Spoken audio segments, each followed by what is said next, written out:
हरे कृष्णा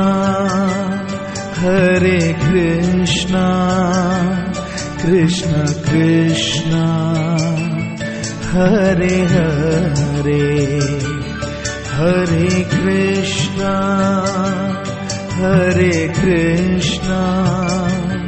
कृष्ण कृष्णा हरे हरे, हरे कृष्णा कृष्ण कृष्णा हरे हरे, हरे कृष्णा कृष्ण कृष्णा हरे हरे, हरे रामा राम राम हरे हरे, हरे राम राम राम हरे हरे, हरे कृष्णा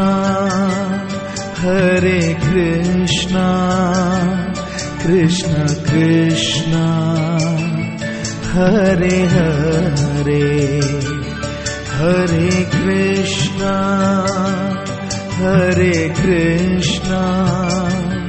कृष्ण कृष्णा हरे हरे, हरे कृष्णा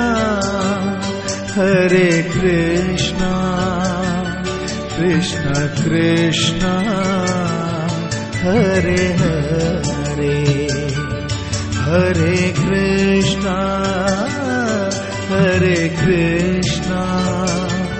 कृष्ण कृष्णा हरे हरे, हरे राम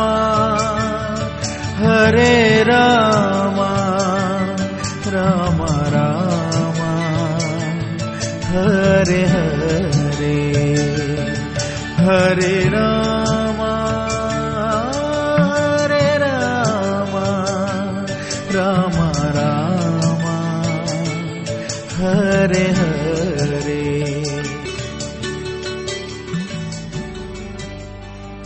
हरे कृष्णा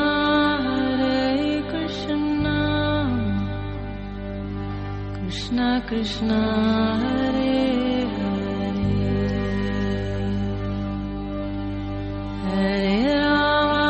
हरे राम राम राम हरे हरे। Radio Manav Rachna 107.8 पर मैं हूं शादाब आपके साथ, और आज हमारे साथ बहुत सारी बड़ी चर्चा करने के लिए स्टूडियो में मौजूद हैं रागलेखा दासी चरण आश्रित गौड़ीय वेदांत आचार्य श्री श्री मद भक्ति वेदांत नारायण गोस्वामी महाराज। और आज हम बात करने वाले हैं ध्रुव महाराज की कथा के बारे में, और इसी पर ढेर सारी चर्चा करने के लिए हमारे साथ रागलेखा दासी जी मौजूद है। सबसे पहले तो आपका बहुत बहुत स्वागत है रेडियो मानव रचना 107.8 में। हरे कृष्णा। तो आज हम ध्रुव महाराज जी की कथा के बारे में चर्चा यहाँ करने वाले हैं। तो आपसे सबसे पहले मेरा सवाल ये है कि आखिर ध्रुव महाराज थे कौन? ध्रुव महाराज जो हैं वो महारानी शतरूपा और स्वयंभू मनु थे, उनके पुत्र थे। उनके दो पुत्र थे, प्रियव्रत और उत्तानपाद। उत्तानपाद के दो पत्नियां थी, सुरुचि और सुनीति। सुनीति जी बड़ी रानी थी और सुरुचि छोटी रानी है। सुनीति जी के पुत्र हुए ध्रुव जी और सुरुचि के हुए उत्तम। तो ध्रुव महाराज बचपन से ही बड़े शांत गंभीर स्वभाव के थे, और इनके पिताजी जो थे, इनके उत्तानपाद राजा जो थे, वो सुरुचि को अधिक स्नेह प्रेम करते थे और सुनीति जी को कुछ नहीं मानते थे। तो सुरुचि जी एक बार उनके जो पुत्र थे उत्तम, वो राजा की गोदी में, अपने पिताजी की गोदी में बैठे हुए थे। तो ध्रुव जी भी ललकने लगे कि मैं भी पिताजी की गोदी में बैठूंगा। तो सुरुचि जी ने उनको थोड़ा फटकार दिया, कहा कि अरे तुम्हें अगर पिता की गोदी में, राजा की गोदी में बैठना है तो तुम्हें मेरे गर्भ से जन्म लेना पड़ेगा। तुम ऐसे दूसरी किसी स्त्री के गर्भ से बैठ के तुम ऐसे राजा की गोदी में नहीं बैठ सकते। तो ध्रुव जी को बहुत बुरा लगा और वो रोते रोते अपनी माँ के पास गए अंदर, और माँ के महल में गए। माँ को बोले कि ऐसे ऐसे वो लंबी लंबी सांसें ले रहे थे और बड़ा रो रहे थे। तो माँ ने उनको गोदी में बिठाया, बोला कि हाँ बेटा, तुम्हारे पिताजी तो मुझे दासी भी नहीं समझते हैं, और वो तो केवल एक छोटी माँ है जो उन्हीं को प्रेम करते हैं, तो इसलिए तुम्हारी भी कोई यहाँ पे महत्व नहीं है यहाँ पर। तो जब वो लंबी लंबी रो रहे थे, लंबी सांसें ले रहे थे, तो सुनीति जी ने कहा, जो उनकी मैया थी, बोले कि देखो, तुम अगर वास्तविक वो चाहते हो, मंगल चाहते हो, तो तुम्हें भगवान की गोदी में बैठना चाहिए। तुम्हें पिताजी की गोदी में नहीं, भगवान की गोदी में बैठना चाहिए। तो बोले भगवान कहाँ मिलेंगे? तो बोले भगवान तो जंगल में रहते हैं, मधुबन में मिलेंगे, और अगर तुम उनकी आराधना करोगे, ध्यान करोगे, तो वो वास्तव में तुम्हें अपनी गोदी में बैठा लेंगे। तो बस वो बात उनके घर कर गई, दिमाग मतलब मन में बैठ गई। और रात को वो माताजी सो रही थी और वो भी उनके पलंग पे सो रहे थे। तो रात को उतरे पलंग से, और 4.5 वर्ष के बालक थे, और उतरकर और जंगल की ओर चल दिए। तो जंगल की ओर जा रहे थे तो नारद जी ने सोचा कि अरे भाई, ये राजपुत्र है और ये तो बड़ा कहाँ जंगल में जा रहा है अकेला, इतना छोटा बालक। तो उसका थोड़ा परीक्षा करने के लिए आए नारद जी, और नारद जी कहने लगे, अरे ध्रुव, तुम कहाँ जा रहे हो? बोले मैं तो जंगल में जा रहा हूँ, तपस्या करूंगा और भगवान को प्राप्त करूंगा, उनकी गोदी में बैठूंगा। तो नारद जी ने कहा कि बेटा, जंगल में बहुत शेर हैं, सांप हैं और बड़े जंगली पशु आदि हैं, तुमको खा जाएंगे, हिंसक पशु हैं।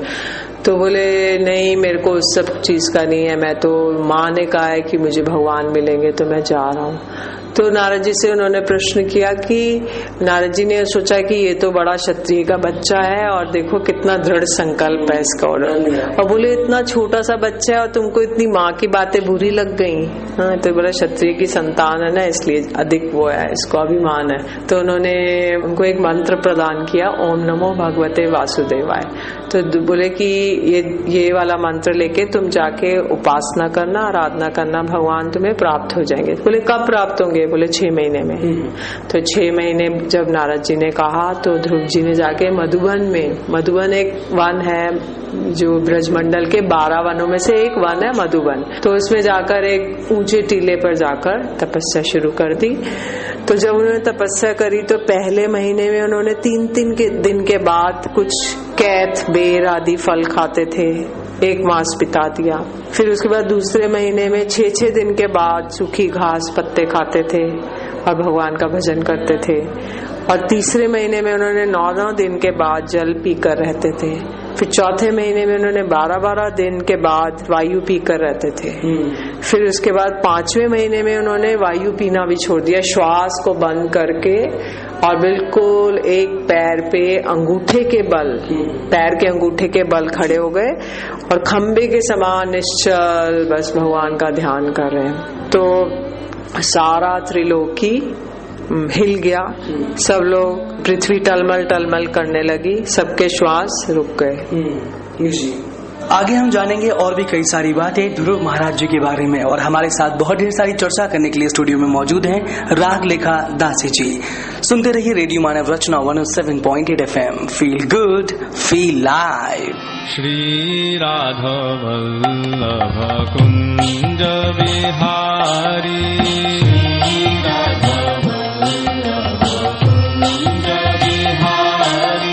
श्री राघव वल्लभ कुंज बिहारी,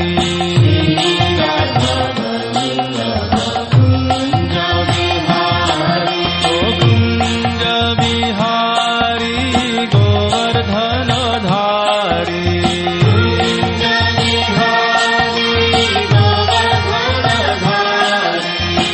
कुंज बिहारी मुरलीधारी, कुंज बिहारी श्रीराधवल्लभ कुञ्ज विहारी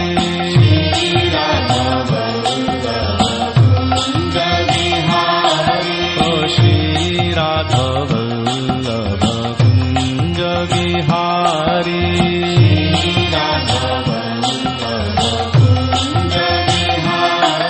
ओ कुञ्ज विहारी रास विहारी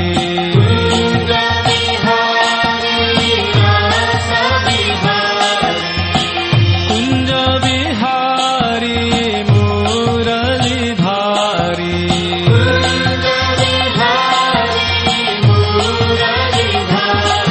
ओ श्रीराधवल्लभ कुञ्ज विहारी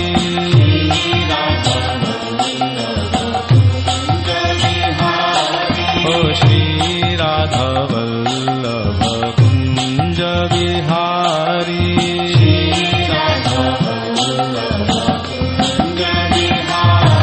ओ कुञ्ज विहारी गोवर्धन धारी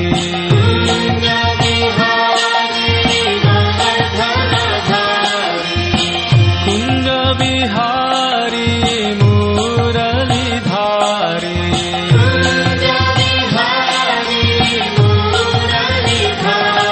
ओ श्रीराधवल्लभ कुञ्ज विहारी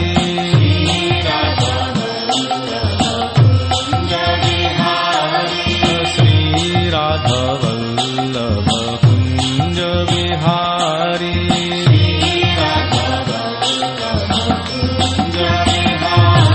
ओ कुञ्ज विहारी राधा विनोद विहारी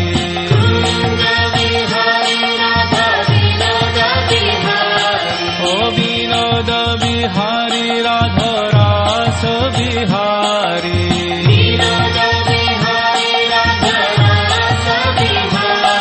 ओ विनोद विहारी मुरलीधारी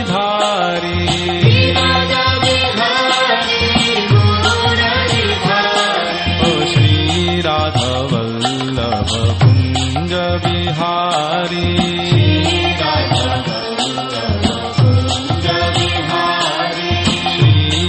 श्रीराधवल्लभ कुञ्ज विहारी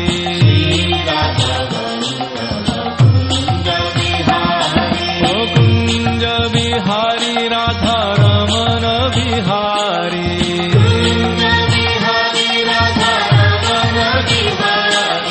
कुञ्ज विहारी गोवर्धन धारी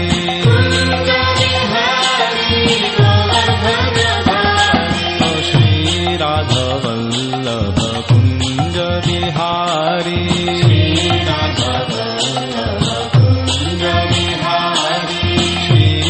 श्रीराधवल्लभ विनोद विहारी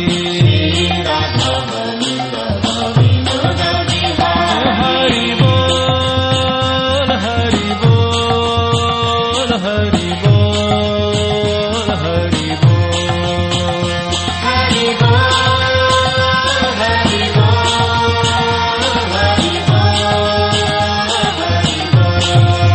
ओ हरि बोल हरि बोल हरि बोल Hari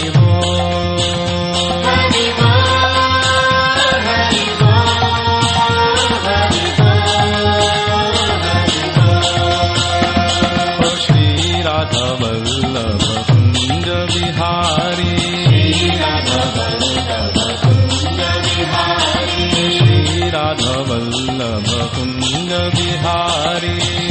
श्रीराधवल्लभ Kunj Vihari Hare Krishna Krishna Krishna Hare Hare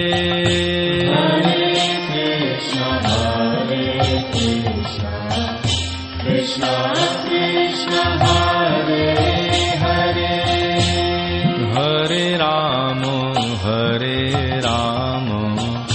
Rama Rama Hare Hare Hare Rama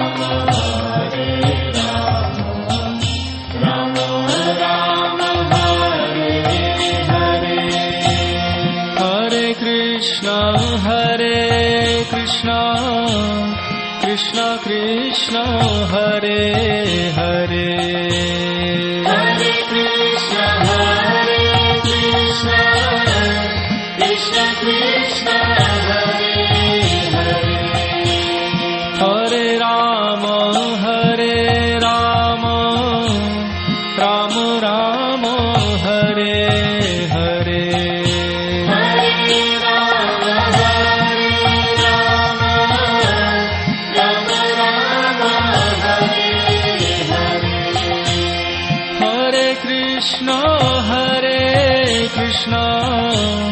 Krishna Krishna Hare Hare Hare Krishna, Krishna Krishna, Hare Hare. Hare Rama Rama Rama Hare Hare Hare Rama, Rama Rama, Hare Hare. Hare Krishna Krishna Krishna Hare Hare Hare Krishna, Krishna Krishna, Hare Hare. Hare Ram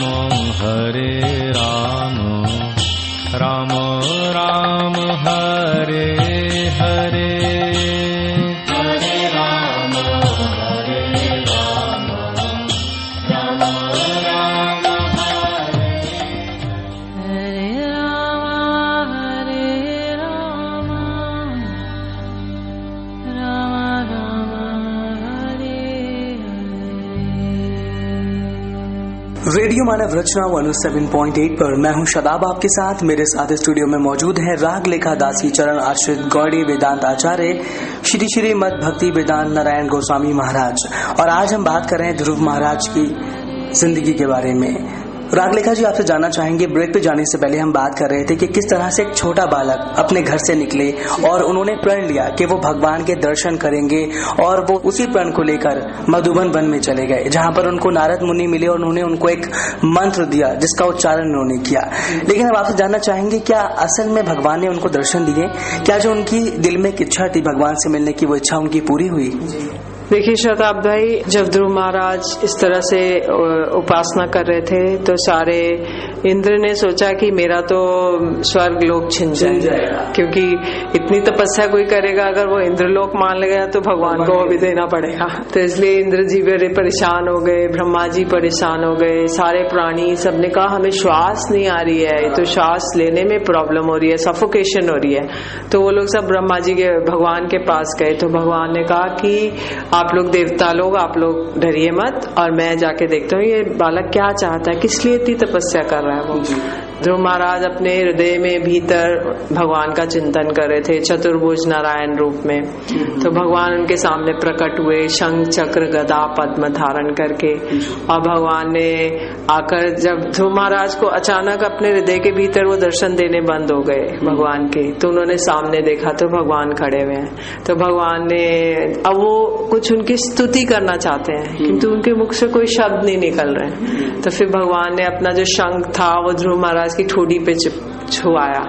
तो छुआते ही सारे वेदों की, वेदमयी उनकी जो स्तुति थी वो उन्होंने करनी शुरू कर दी, श्लोक और कई तरह के उनके भगवान की ग्लोरिफिकेशन में उनके गुणगान गाने शुरू कर दिए। तो अब भगवान ने उनको कहा कि बेटा ध्रुव, तो मैं तुम्हारी तपस्या से बड़ा प्रसन्न हूँ, क्योंकि इतने छोटी उम्र में कोई भी 6 मास में मेरी प्राप्ति नहीं कर सकता, तो किंतु मैं तुमसे बड़ा प्रसन्न हूँ, तो तुम वरदान मांगो, मैं चाहता हूँ कि तुम कुछ मांग लो मुझसे।